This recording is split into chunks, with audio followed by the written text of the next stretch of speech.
Owen and Susan were looking for a new home that would provide them with the security and peace they needed. After months of searching, they decided to move to a community called Brave Row. It promised to be the perfect place: tree-lined streets, polite neighbors, and an air of exclusivity. The price of the house was steep, but the couple was willing to pay for a place that offered so much comfort. After all, it was the start of a new chapter in their lives. On moving day, everything seemed as expected. The house was spacious and beautiful, and the neighbors smiled as they passed by with their dogs or tended to their gardens. Brave Row seemed like one of those idealized communities you see in TV commercials, with happy families and children running freely. The couple could hardly wait to settle in and start the next phase of their lives. However, Owen noticed something strange from the very beginning. There was an exaggerated quietness in the place. It was as if sound was muffled, even when the wind blew through the trees or cars passed down the street.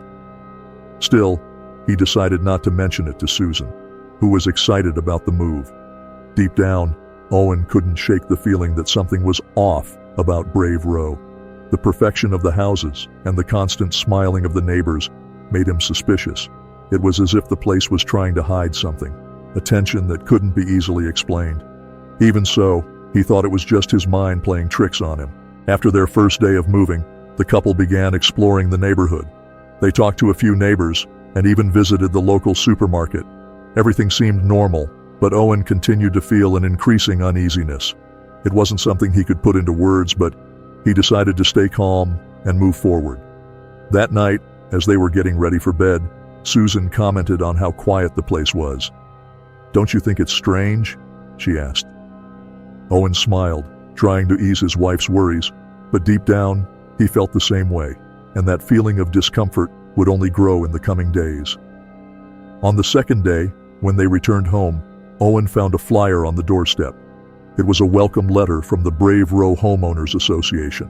The content seemed typical: a warm welcome, explanations about community events, and a reminder of the importance of respecting the neighbors.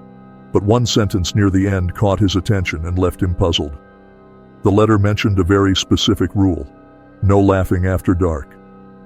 Owen was confused, trying to understand what that meant. Laughing after dark? What could be wrong with that? He called Susan over, who read the letter beside him. Both began to laugh at the absurdity of the situation. It was such a strange and ridiculous rule that they couldn't take it seriously. Still, there was something about the way the letter was written that left an unsettling feeling.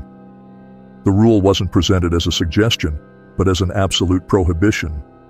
There were no further explanations other than the note that the rule wasn't enforced by the HOA, but by something or someone else. Owen was intrigued by the vague nature of the letter. That night, the couple joked about the rule and laughed again, teasing how the community's elite must be eccentric.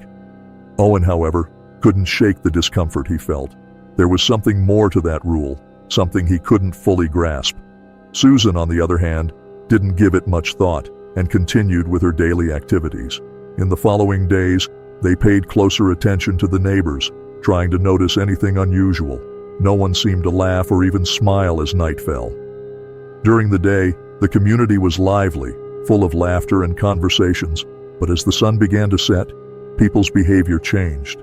They became serious, reserved, as if they were waiting for something. The rule started to weigh on Owen's mind, and he knew he needed to understand it better before something bad happened. But he still didn't know what it really meant or the consequences that were to come. When Owen and Susan first read the letter, their immediate reaction was disbelief. The idea of not being able to laugh after dark seemed too ridiculous to take seriously. They joked about how the wealthy neighbors must be quirky and controlling, but couldn't resist making fun of the situation. "So now we'll be like robots with no emotions?" Owen laughed. Susan couldn't help but respond with sarcasm. "We'll be the model citizens of Brave Row. No laughter, no fun, just seriousness." They were sure the rule couldn't be real and was just one of those local idiosyncrasies that no one actually followed. So, they ignored the warning and went about their routine. However, as the first day passed, something began to bother them. The sun set, and even without being fully aware of it, they became more restrained, quieter. Susan noticed that, even without meaning to, she was refraining from laughing. It wasn't a conscious decision, but it felt imposed by a sense of discomfort. Owen tried to lighten the mood by making silly jokes, but he himself couldn't laugh genuinely. The atmosphere in the house felt heavier, as if an invisible presence was looming over them. Susan began to question the strange rule, and for the first time she felt that maybe there was something more serious behind it. The next morning, while having coffee, the two discussed what they had felt the previous night. Owen admitted that although he didn't want to admit it at the time, he had felt a growing tension as the night progressed. Susan agreed, but tried to downplay the situation, suggesting they were just tired from the recent move. Even so, both knew the letter with its strange rule couldn't be completely ignored. Something was wrong with Brave Row, and this was just the beginning of something more sinister. The discomfort Owen and Susan felt after reading the letter began to intensify as the days passed. The couple tried to go about their routine normally, but the rule of not laughing after dark lingered in their minds like an ever-present shadow. Each sunset brought a new wave of unease, and the mere thought of breaking the rule made them nervous. During the day, everything seemed normal. Owen and Susan went shopping, greeted their neighbors, and tried to settle into their new home. But at night, the atmosphere changed completely. There was a palpable tension in the air, a sense that something was watching, waiting. Even when they were alone inside the house, they felt as if they were being watched. Owen started to notice small details that hadn't caught his attention before. The absolute silence that took over the neighborhood as soon as the sun began to set. The streets that, during the day, were bustling, became deserted. No one left their homes after dark. Even the pets seemed to disappear at night. One day, Owen saw a neighbor staring out her window, her eyes fixed on the horizon as if waiting for something. When he waved at her, she quickly looked away and closed the curtains. It left him feeling unsettled. Something was very wrong with Brave Row, and Owen knew it wasn't just paranoia. Susan, for her part, tried to remain optimistic, but she too couldn't ignore the strange atmosphere. She started having recurring nightmares, where laughter echoed through the house, followed by incomprehensible whispers. She didn't tell Owen, thinking they were just reflections of the stress from the move, but the dreams left her feeling uneasy. As the days went by, the couple realized they were slowly being consumed by fear. The rule about not laughing seemed increasingly absurd, yet more and more impossible to ignore. They knew something bad would happen if they broke the rule, but they didn't know what. The tension continued to build, and the couple wondered just how far it could go. Disturbed and confused by the letter, Owen decided to call Irene, the woman who had sent the flyer with the community's rules. He needed answers, something more concrete to justify such a strange rule. Irene answered the phone with a friendly voice, full of enthusiasm, as if she was always in a good mood. At first the conversation was cordial, but Owen wasted no time bringing up the subject of the rule. When he mentioned the warning about not laughing after dark, Irene didn't hesitate to confirm that it was an important rule. Her voice, however, didn't lose its light and carefree tone. She explained that it wasn't a rule to be questioned, but to be respected. When Owen asked for a more detailed explanation, Irene remained evasive. "It's for everyone's good," she said, without going into details. Owen grew frustrated with the lack of clarity. He wanted to know the exact reason for the ban, but Irene kept steering the conversation toward other aspects of the community, like social events, and how happy everyone was in Brave Row. To her, the rule seemed like just another trivial detail, as if it didn't deserve further questioning. In a moment of frustration, Owen directly asked what would happen if someone laughed after dark. Irene's reaction was different. There was a pause that lasted too long, and when she finally responded, her voice had changed. She spoke more slowly, with a coldness that didn't match the cheerful tone from earlier in the conversation. She mentioned that those who discovered the consequences were no longer around to tell the tale. That answer left Owen chilled. There was no longer any doubt that something much darker was happening in Brave Row.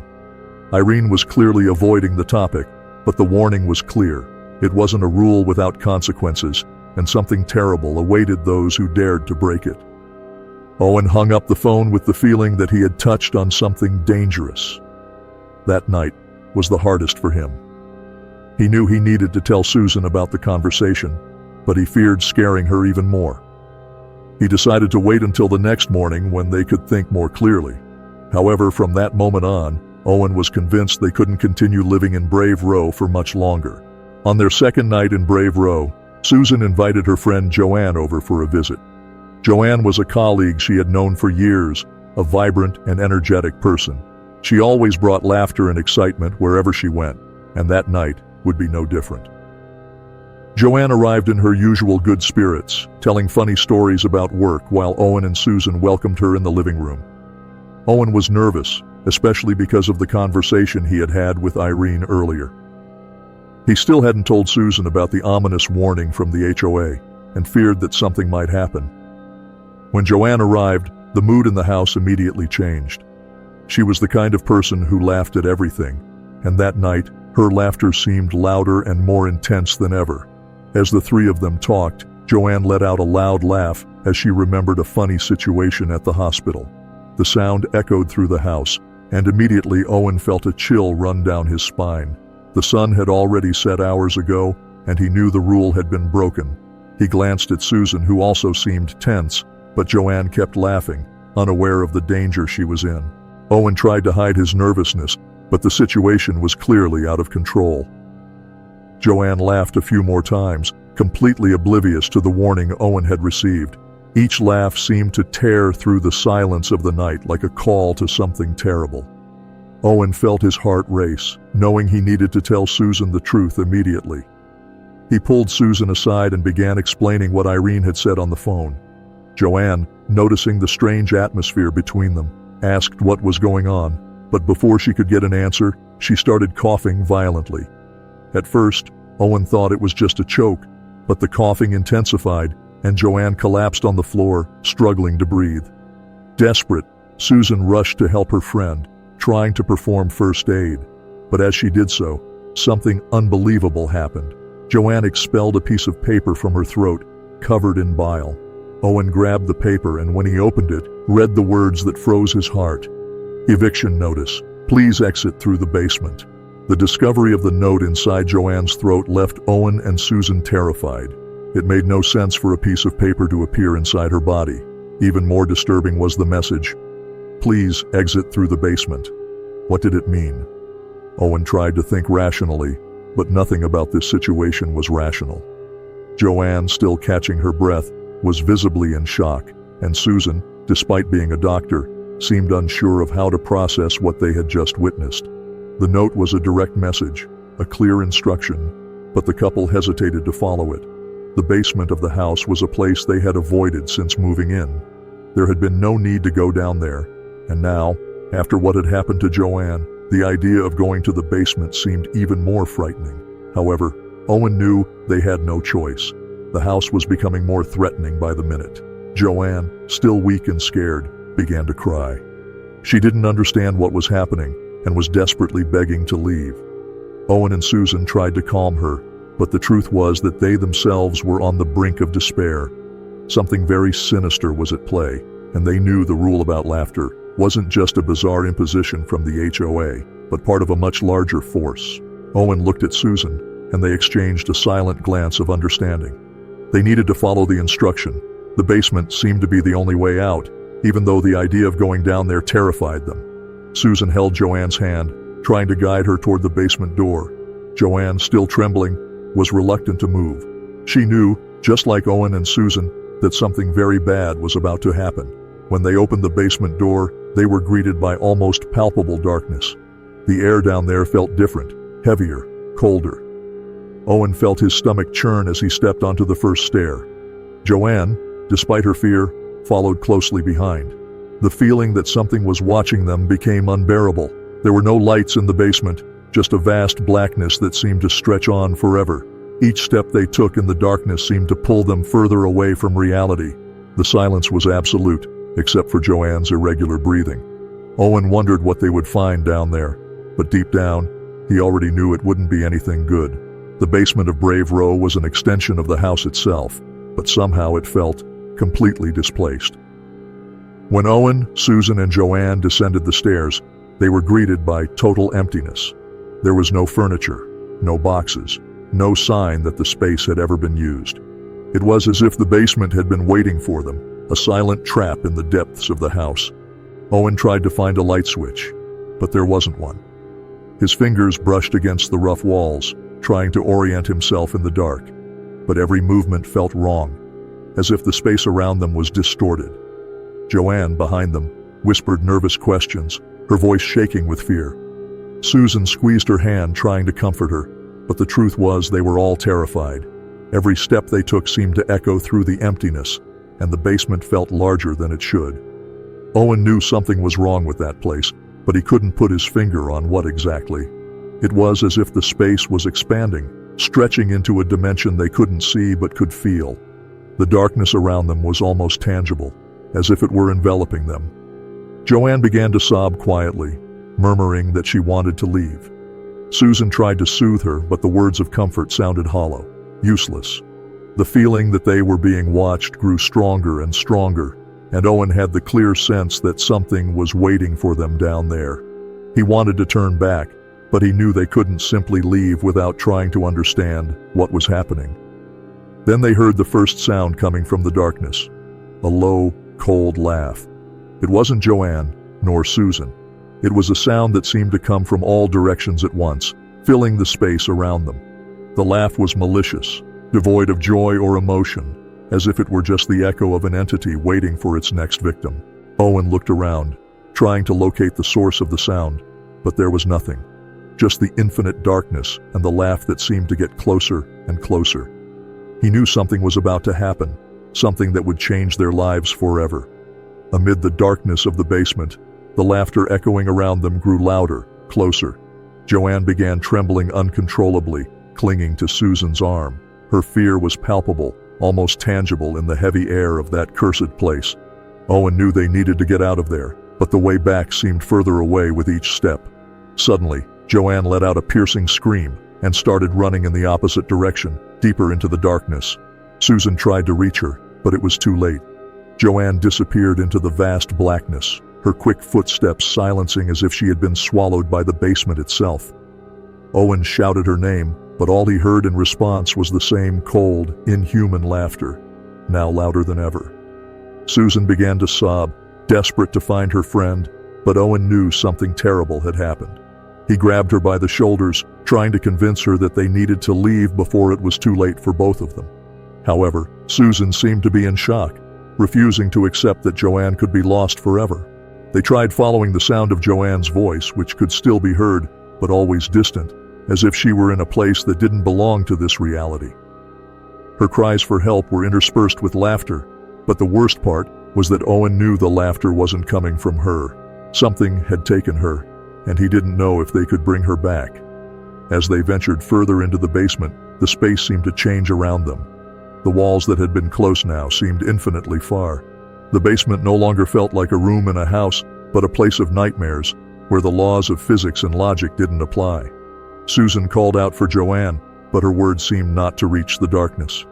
Then the laughter stopped abruptly, leaving a terrifying silence. Owen felt a chill in his stomach, knowing something had changed. Joanne had disappeared completely. There was no more sound of her steps, no heavy breathing. It was as if she had never been there. Only the void remained, and Owen knew they would never see their friend again. Owen and Susan knew they couldn't stay in the basement any longer. The darkness was closing in around them, and Joanne's disappearance had made it clear that something evil was lurking. They started running toward the stairs, but the distance between them and the exit seemed to stretch with each step they took. Somehow, the basement was transforming, as if it were trying to keep them trapped there forever. Each step up the stairs felt harder than the last, the weight of something invisible, like an oppressive presence, pressed down on them. Owen felt the panic rising but knew they couldn't let the fear consume them completely. Susan was in shock, her eyes glassy and unfocused, repeating Joanne's name like a desperate mantra. When they finally reached the staircase, Owen looked back one last time. He hoped to see Joanne emerging from the darkness, running toward them. But all he saw was a figure in the shadows, something moving slowly, as if hunting. He knew it wasn't Joanne. It was the entity responsible for all the sinister rules of Brave Row, and they needed to leave before they were caught. Susan stumbled on the steps, nearly falling, but Owen caught her, pulling her up with all the strength he had.